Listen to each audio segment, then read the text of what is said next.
Heya, I'm Heya, and welcome to my Phase 3 guide for top.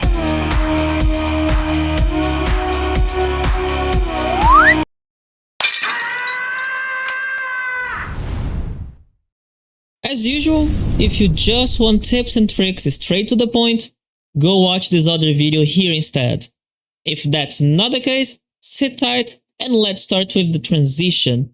And this video will also be slightly longer because it's a longer phase, so let's go! After you're done with phase 2, you want to position in a conga like this. Yes, this fight has a lot of congas and it's not gonna be the last one you will see. If you have the purple debuff, you move forward. You are spread AoE. If you have this stack debuff, you move back, and if you have nothing, you stand still. Rightmost stacks goes right, leftmost goes left. No debuff player do the same, so now you have 2 pairs to stack, and the 4 people with the spread AoEs now knows where to go. If you change your party list at the start of the instance, you can just look at the debuffs to know if you're left or right, since it's the same priors from the entire fight. Stack people can just default to southwest and southeast, side spreads can default to west and east, and the middle spreads can default to northwest and northeast, and that's the default position. We have these 2 people here together because the people with the stack debuff must stack with someone that has no debuff. After that, 2 sets of hands will spawn one at a time. They will be on this formation and this. Those are the only 2 patterns, and the order in which they spawn is random. So to make it easy for you, go to your default position, and if the first set spawns to your left, you move a bit to the right. If it spawns on the right, you move a bit to the left. Shortly after the first set of hands spawn, there will be donut AoEs spawning from the center, and they are a bit bigger than the lanes on the ground. So my suggestion for you is to wait at the wall and walk forward when the 3rd one happens and then return to the wall. The movement after this is mostly the same for everyone. The hands will explode and another round of donuts will spawn. My suggestion is to wait at the wall and away from the hands that will explode first. You pop sprint, and when the AoE disappears, you move towards it, and then you move into dodge. So, really quick, Heya from the future here. So, I know I explained that movement, but there's this version as well, where you just go in a straight line to the safe spot. Me personally, I don't do it because I'm a pussy, but you can do that. It works, I guess. Everyone else will do the same kind of movement, so just remember to not go too far. You want to move just enough to be safe but still be on your part of the arena. If everyone does this correctly, healers, be ready to top everyone's HP, and let's briefly watch the transition once before talking about Hello World.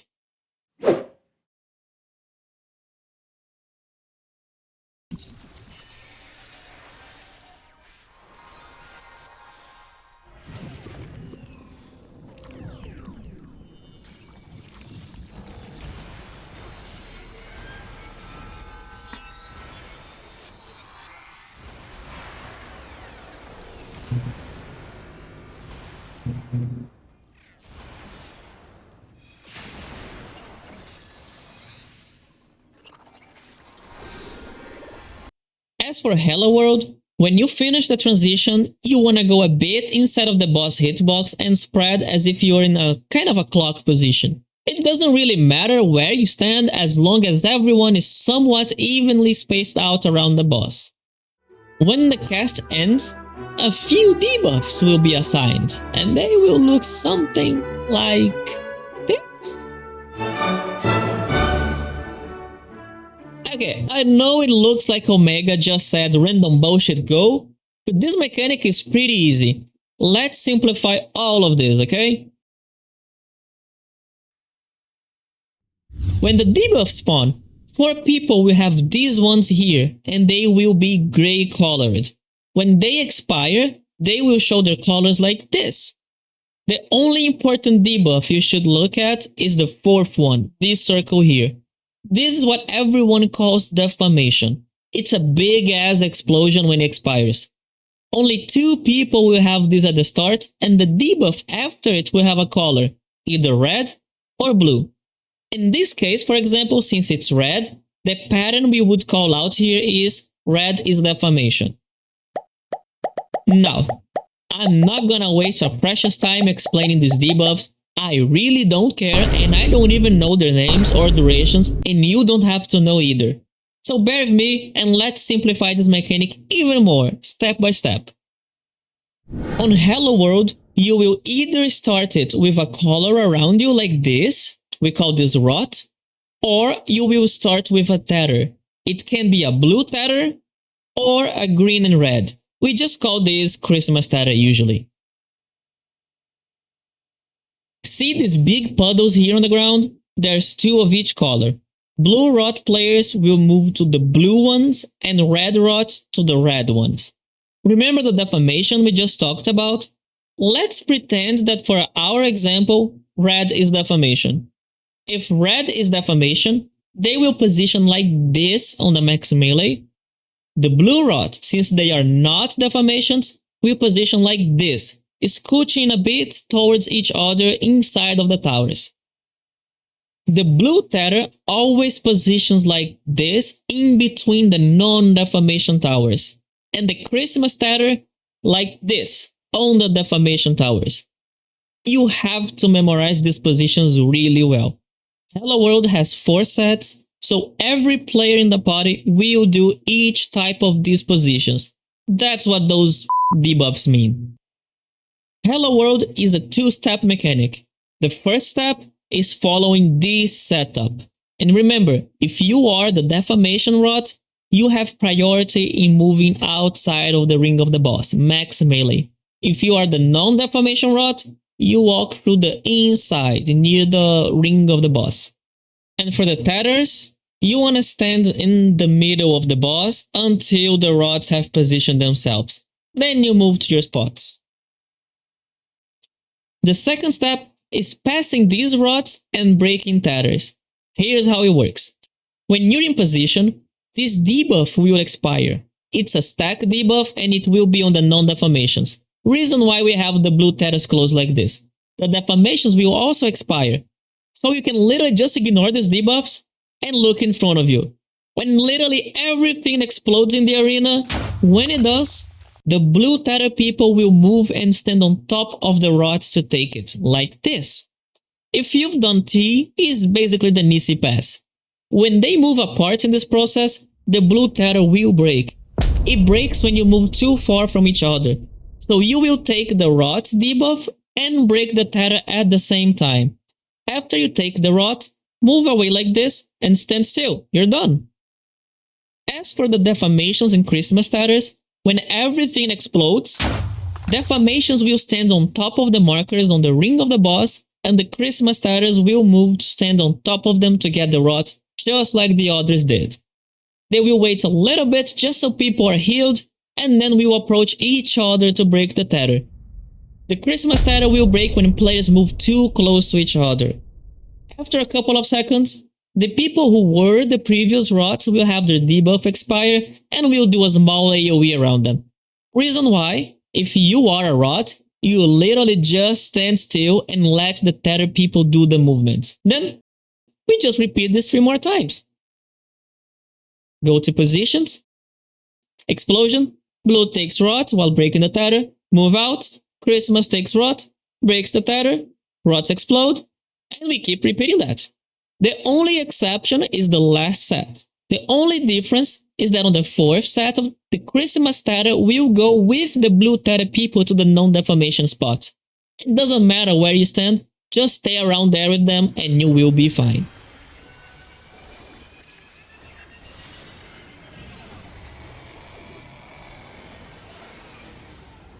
Blue is defamation.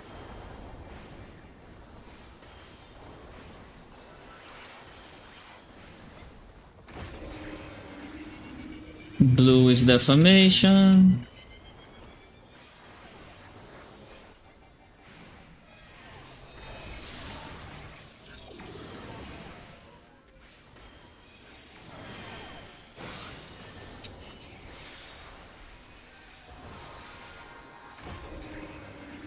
Blue is defamation.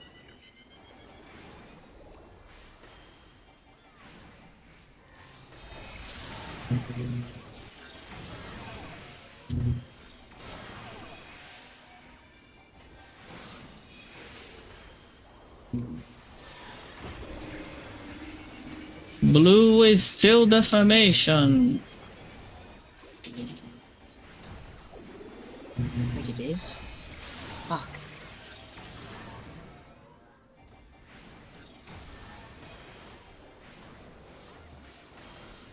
And believe it or not, blue is defamation.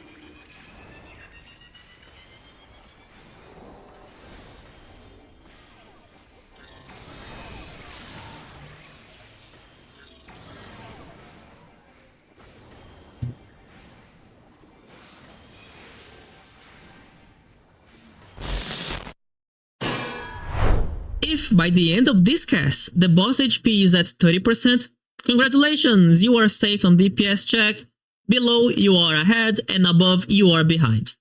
The only mechanic left here is the monitors. Right after the critical error cast, you will position in a conga like this on west. It's literally the same conga as before, but this time from north to south. The boss will point the monitors either east or west, and 3 players will also get monitors randomly. This mechanic is just a puzzle. Every monitor must be facing 2 players, and that includes the monitor from the boss. So the way we position here is like this. If he's pointing west,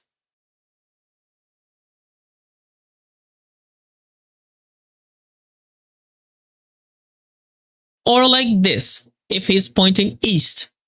This mechanic is pretty straightforward. If you are a monitor, you must go to these spots and aim your monitors like that. And if you don't have a monitor, you just spread in these positions depending on who doesn't have it. For example, if this healer has a monitor but this ranged and melee don't, as the ranged is northmost, he will get to this north spot and the melee right here. If the healer didn't have it, the healer would be northmost, ranged down here, and the melee here. And the rest of the party would follow a similar logic. You just memorize the positions and apply it. The northmost monitor must position right here, facing north. It must hit these 2 players here with the monitor. You have to position the monitor to this direction. The middle monitor, right here, facing south, hitting these 2 players here. And the bottom monitor will always go to the side not being cleaved by the boss and aiming it either east or west depending on where the boss was aiming to. So you must hit these 2 players here on the safe side. Please respect the monitors and stop DPSing before they go out to make sure you are facing them to the correct direction. Your 2 minutes should be used around here, but if you know you are ahead on the HP percentage, just take the downtime and be a good noodle. Now, let's go over the POV.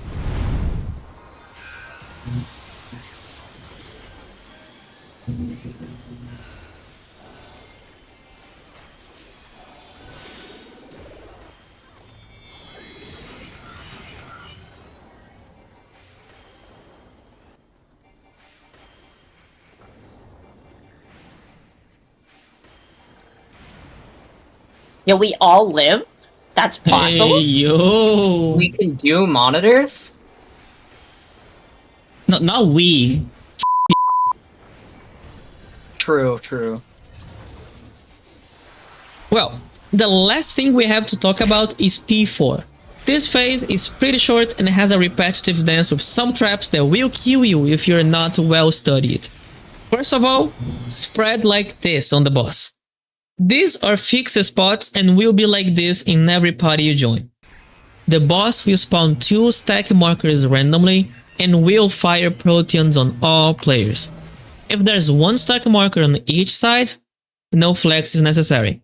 If there's 2 on the same side, the southmost stack will flex to the other group and the melee of that group will flex back to this one. When you get hit by the proteans, everyone moves south of the boss to execute the 2 light party stacks, and then you return to the original positions. For the second set of proteins, you will wait for the second donut AoE to happen, and you will walk straight forward to dodge the next one, and will move then to south to repeat the light party stacks. And finally, for the third and last proteins, you will get hit and move south just like the first one. But this time, you will remain south and wait for the donut AoE to happen in front of you, and then you walk forward. Remember to be patient and wait for it. Many people die here because they forget about the small delay. So to summarize, first protein, normal south movement, return to positions. Second proteins, early forward dodge, and then you go south, go back to positions. Third proteins, normal movement to south and wait. Late forward dodge, wait for the ring, and then you move forward. Then we just DPS. Bring its HP down to below to 20% and you are officially ready for P5. I hope it was useful for you. Please let me know your feedback on the comments down below so I can keep improving the guides here. And I'd appreciate if you could like and subscribe. The next videos, I will most likely post 1 video per mechanic on P5.